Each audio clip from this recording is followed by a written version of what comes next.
우리 함께 하나님 말씀 보겠습니다. 하나님 말씀은 마태복음 5장 5절 말씀입니다.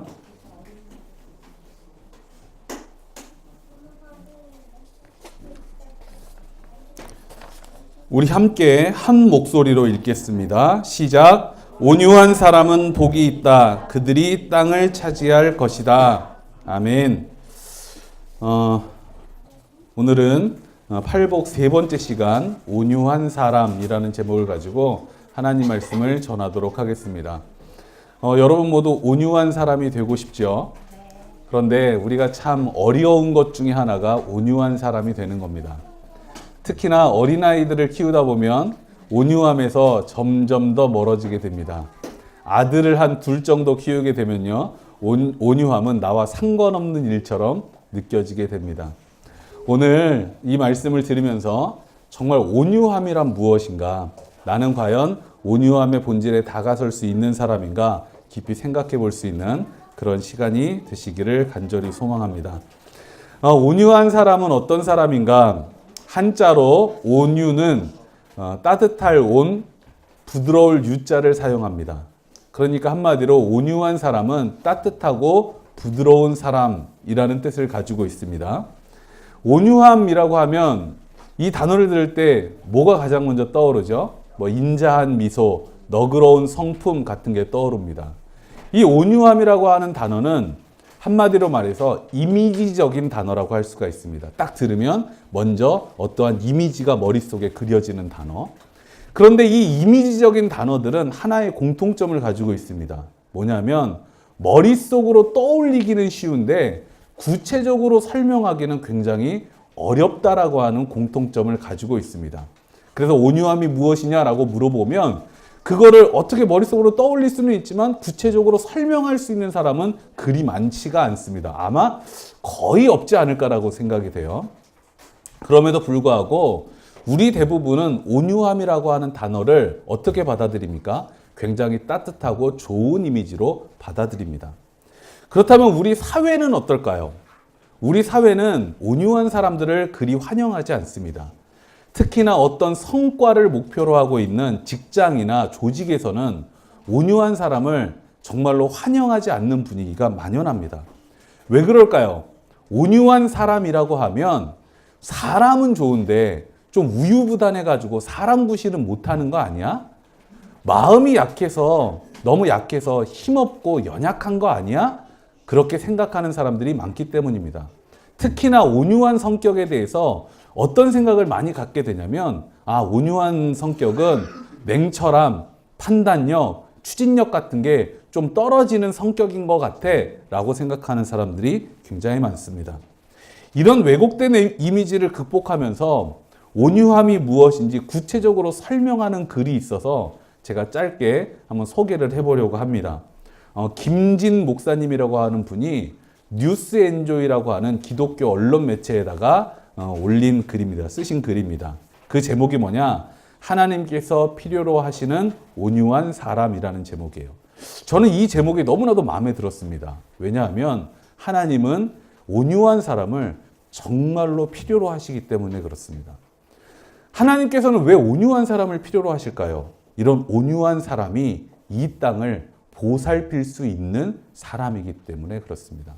우리가 온유한 사람이 된다라고 하는 건 부드러운 성격과 외모를 가진 사람이 된다라는 뜻도 있겠지만 내가 누군가를 혹은 이 땅을 보살필 수 있는 사람이 된다라는 뜻을 가지고 있습니다. 그러니까 온유한 사람은 보살필 수 있는 사람. 그 기사의 한 대목을 제가 한번 읽어보도록 하겠습니다. 예수 그리스도가 말씀하신 온유함이란 그저 하나의 성향이나 덕목을 의미하는 것이 아니라 존재의 깊이에서 평상심을 잃지 않는 모습을 말한다. 생명의 소중함 앞에서 자만하지 않으며 불의 앞에서 의연한 용기를 뿜어내는 힘이 있는 사람이며 외부의 비난이나 공격에도 남을 비방하거나 상처 주지 않으면서도 흔들림 없이 자신의 길을 가는 사람이다. 그렇기 때문에 온유한 사람이 정말로 강한 사람이다. 노자도 이렇게 말한다. 약함이 강함을 이기고 부드러움이 딱딱함을 이긴다. 온유한 사람의 드러냄에는 힘이 있다. 왜냐하면 자신을 드러냄이 아니요 하나님의 뜻을 드러냄이기 때문이다. 예수 그리스도의 삶을 이 온유함의 관점에서 묵상하면 이 온유함의 본질은 너무나도 확연해진다. 플랫 린치 신부는 존재의 온유한 모습을 다음과 같이 묘사한다. 집착하지 않고 기대에서 자유롭고 그 순간의 기회에 은총과 감사로 반응하며 정직하고 충성스럽고 진리에 찬 모습, 자발적이고 자기 자신의 사람이 되며 하나님의 선과 미 속에서 기뻐하고 어디서나 반응하고 세상 모두를 위해 기도하며 모든 이가 동반자인 그리스도와 성령과 하나 되어 하나님 나라의 황홀함을 즐기도록 온 우주와 춤출 수 있는 상태, 생동감 있고 살아있으며 흔들리지 않고 멈출 수 없는 풍요한 상태. 제가 구체적이라는 점을 드러내기 위해서 좀 길게 읽어드렸습니다. 그런데 어떻게 이게 이해가 되십니까? 딱 들어가지고 이해가 되세요? 저는 이거 여러 번 읽어봤습니다. 무슨 뜻인지 이해 좀 해보려고. 그런데 세상에는요, 이렇게 모호하고 조금 어렵기 때문에 중요한 단어들이 있습니다. 구체적으로 손에 잡히지는 않지만 그런 이미지를 떠올려 보고 상상해 보는 것만으로도 의미 있는 그런 단어들이 있습니다. 그 중에 하나가 뭐냐? 바로 오늘 우리가 생각해 보고자 하는 온유함이라고 하는 단어입니다. 추상적이고 너무 어려워서 내가 저런 경지에 이를 수 있을까? 막 의문이 들잖아요. 나는 저런 경지에 이르지 못할 것 같아 라는 생각이 든다 할지라도 이런 개념을 깊이 묵상해 보는 것 자체가 우리의 삶을 풍요롭게 하고 우리의 삶을 깊이 있게 합니다. 그래서 이 온유함이라고 하는 건 내가 잘 모르는 듯해도 모호한 듯해도 한 번쯤 혹은 우리의 삶 속에서 자주 묵상해 보는 게 우리의 삶을 풍요롭게 할 수 있다라고 하는 겁니다. 그런데 우리가 꼭 생각해야 될 게 한 가지 있어요. 너무 어려우면 쉽게 포기할 이유가 된다라고 하는 거예요. 이 모호함이라고 하는 게 이렇게 어려워 보이고 이 온유함이라고 하는 게 모호함의 안개 속에 갇혀 있는 것처럼 보일지라도 우리가 그 안개를 헤치고 다가가서 손에 잡을 수 있는 그런 신앙으로 그려보는 노력을 멈춰서는 안 된다라고 하는 겁니다. 왜냐? 이 온유함이라고 하는 건 영적인 사람의 표지이기 때문에 그래요. 영적인 사람은 자신의 영성을 무엇으로 드러내느냐? 온유함으로 드러냅니다. 저는 온유함이라고 하는 단어를 생각하면 가장 먼저 스탕달이라고 하는 작가가 쓴 적과 흙이라고 하는 작품이 떠오릅니다. 이 적과 흙이라고 하는 작품에는 별로 그렇게 중요한 인물은 아닌데 프릴레르라고 하는 신부가 등장합니다. 이 사람은 그 지역의 부주교, 젊은 나이에 부주교가 된 사람이에요. 이 프릴레르 신부는 태어나기를 굉장히 잘생기고 품위 있는 외모로 태어났습니다. 그런 사람들 보면 참 부럽죠. 태어나기를 그렇게 태어난 사람.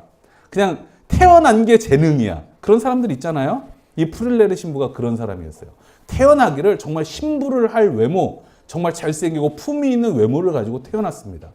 거기에다가 아주 어려서부터 사제로서의 교육을 착실하게 잘 받았던 사람인 거예요. 그래서 이 사람은 그 사람의 말투나 표정이나 행동에서 온유함이 철철 흘러 넘치는 사람이었다라고 하는 거예요. 그게 어느 정도였냐면 어떤 사람이 이 프릴레르 신부한테 도움을 청하러 오잖아요. 그러면 프릴레르 신부의 온유함을 보는 순간에 자신의 마음을 다 내려놔 버리는 거예요. 자신의 마음을 다 이 프릴레르 신부한테 내려놓고 자기가 말하지 않아도 될 비밀까지 이 프릴레르 신부한테 다 털어낼 정도로 그의 온유함이 철철 흘러 넘쳤다라고 하는 겁니다. 그런데 이 프릴레르 신부라고 하는 사람은요, 자신의 외모와 삶이 정반대인 사람이었던 거예요. 그래서 사람들이 자기한테 도움을 청하러 와서 그 비밀을 다 털어놓고 가면 이 프릴레르 신부는 도움을 청하러 온 사람들한테 거짓으로 도움을 약속하고 그 사람들이 털어놓은 비밀을 자신의 출세길에다가 이용을 하고 심지어는 자신의 개인적인 복수를 위해서 자신의 지위를 마음대로 사용하는 사람이었다라고 하는 거예요. 이 스탕달이라고 하는 사람이 막 자유주의가 태동하던 그 시절에 왜 프릴레르 신부 같은 사람을 자신의 소설에 등장시켰느냐? 이 온유함이라는 것에 대해서 다시 한번 생각을 해보자는 거예요. 온유함의 본질이 외모에 있는 것이냐, 외양에 있는 것이냐, 아니면 삶에 있는 것이냐. 이 프릴레르 신부의 대척점에 서 있는 사람이 피라르라고 하는 신부입니다. 이 피라르라고 하는 신부를 설명할 때 가장 먼저 스탕달이 설명하는 게 뭐냐면 이 사람은 성질이 불같은 사람이라고 하는 거예요. 성질이 불같은데 자신이 불의하다라고 생각하는 상황 혹은 자신이 억울한 일을 당할 때 그걸 참지 못하고 신부의 신부를 망각하고 막 쏟아내는 그런 사람이었다라고 하는 겁니다. 그러면서 스탕달이 그렇게 설명을 해요. 이 피라르의 성격은 하나님께서 주신 것이다. 그게 무슨 뜻이겠어요? 얘는 이 성격 절대 못 고친다는 뜻이에요. 그런데 이 피라르 신부가 살아가는 삶을 보면요. 자신의 성격과 정반대의 삶을 살아갑니다. 누구보다도 성실하고 누구보다도 신앙심이 깊고 정말 이 프릴레르와 다르게 권모술수와 술책을 모르고 자신의 의무에 정말 충실하고 욕망에 흔들리지 않는 사람이 이 피라르 신부였던 거예요. 우리에게 그걸 물어보는 거죠. 과연 프릴레르와 피라르 중에 누가 더 온유함의 본질에 다가선 사람이냐? 누가 더 온유함의 본질에 다가선 사람이냐? 우리는 이 온유함이라고 하는 걸 자꾸만 외양으로 판단하려고 하는 그런 습성을 가지고 있어요. 그렇게 외양만 바라보다 보면 삶이 얼마나 중요한 것인지, 삶 속에서 이 온유함이 드러나야 한다는 사실을 우리가 망각하기가 쉽다라고 하는 겁니다. 오늘 우리가 읽은 말씀 팔복에서 온유함이라고 번역된 단어는요, 헬라어에서 프라우스라고 하는 단어입니다. 프라우스. 근데 이 프라우스라고 하는 단어는 히브리어 아나우라는 단어를 헬라어로 번역을 한 거예요. 이 아나우가 시편에서 주로 많이 쓰였는데 이 아나우라는 단어가 무슨 뜻이냐? 하나님의 인도하심과 하나님의 섭리에 겸손하게 순종하는 사람 혹은 순종하는 삶이라고 하는 뜻이에요. 그러니까 이 온유함의 본질이 어디에 있느냐? 온유함의 본질이 어디에 있느냐? 외모나 외양에 있는 것이 아니라 삶에 있다라고 하는 겁니다. 그러니까 우리가 어떤 외모나 어떠한 성격을 가지고 있어도요, 우리는 온유한 사람이 될 수 있어요. 그런데 온유한 외양만 가지고는 우리는 절대로 온유한 사람이 될 수가 없는 겁니다. 제 신학교 1학년 후배 중에 정말 온유함이 철철 넘치는 그런 목사님이 있습니다. 그분을 보면 참 부러워요. 모든 사람이 그 목사님을 좋아하고 또 그 온유함 때문에 야, 저런 목사님이랑 내가 성도라면 참 신앙생활하면 좋겠다라는 생각이 들 때가 있어요. 이 목사님을 잠깐만 만나봐도요, 아, 이 친구가 가지고 있는, 이 목사님이 가지고 있는 온유함을 흠뻑 경험할 수가 있습니다. 그런데 이 목사님이요, 항상 온유한 게 아니에요. 이 목사님이 사자처럼 돌변하는 순간이 있어요. 근데 이 사자처럼 돌변할 때요, 너무 급속하게 팍 변하니까 덜컥 겁이 납니다. 지켜보는 사람은. 근데 이 목사님이 돌변하는 순간이 있어요. 아무 때나 돌변하는 것이 아니라 약자가 핍박받는 모습을 볼 때, 피해자가 억울함을 당하고 있는 모습을 볼 때 정말 성난 사자로 돌변을 해가지고 막 달려들어서 함께 싸우는 사람이 되더라고요.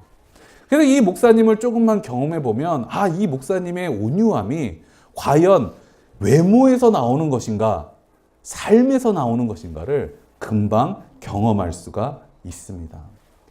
예수님 또한 늘 온유한 분은 아니셨다는 걸 우리가 기억을 해야 됩니다. 우리가 고난주간을 지나고 있는데요. 예수님은 자신이 고난당하실 걸 알면서도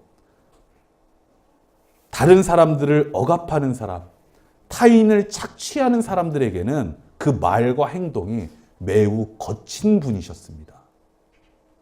그래서 예수님의 온유함은 개인적인 차원에 머무르지 않고 항상 사회적인 부분까지 발전해 나갔다는 걸 우리가 기억해야 됩니다. 그 미국에서 요즘 새롭게 떠오르는 작가 중에 NG 토머스라고 하는 작가가 있습니다. 여러분이 좀 아셔야 되는데 미국에서는 흑인이라고 하는 단어를 이제 사용하지 않습니다. 흑인이라고 하는 단어는 혐오 발언이라고 해가지고 사회가 지양해야 될 단어, 그러니까 니그로라고 하는 단어를 사용하지 않고 대부분 아프리카 아메리칸이라고 하는 단어를 씁니다. 우리나라 말로 번역하면 아프리카계 미국인이라고 하는 단어를 씁니다. 이 NG 토머스는 굉장히 젊은 아프리카계 미국인 여성 작가입니다. 이 NG 토머스가 자신의 경험을 바탕으로 해가지고 당신이 남긴 증오라고 하는 책을 썼어요. 이 책이 나오자마자 미국 사회에서 어떤 이야기가 들었냐면 이 시대에 아마 가장 단기간에 고전의 반열에 오르는 책이 될 거다라고 평가를 했습니다. 근데 이 책에 보면 굉장히 뼈아픈 개념이 등장을 해요. 어떤 개념이냐면 피해자에게 피해의식을 버리라고 강요하는 사회라고 하는 개념이 등장합니다. 그러니까 미국 사회, 미국 사회가 미국의 그 아프리카계 미국인들을 향해서 그동안 그 사람들은 노예로 끌려와가지고 온갖 고난과 차별을 받았던 사람들이잖아요. 그 사람들을 향해서 이제는 너희가 피해의식을 버려야 될 때야. 너희가 피해의식을 버려라고 너무나도 강요하는 사회로 미국이 흘러가고 있다라고 하는 거예요. 저는 이 개념을 딱 들었을 때 우리 시대에 대한 가장 뼈아픈 고발, 폭로라는 생각이 들었습니다. 우리 사회도요, 찬찬히 뜯어보면요, 정말 곳곳에서 피해자에게 피해의식을 버리라고 강요하는 사회가 되어 있습니다. 그렇다면 우리 사회가 나아가야 될 온유함이라고 하는 게 무엇일까요?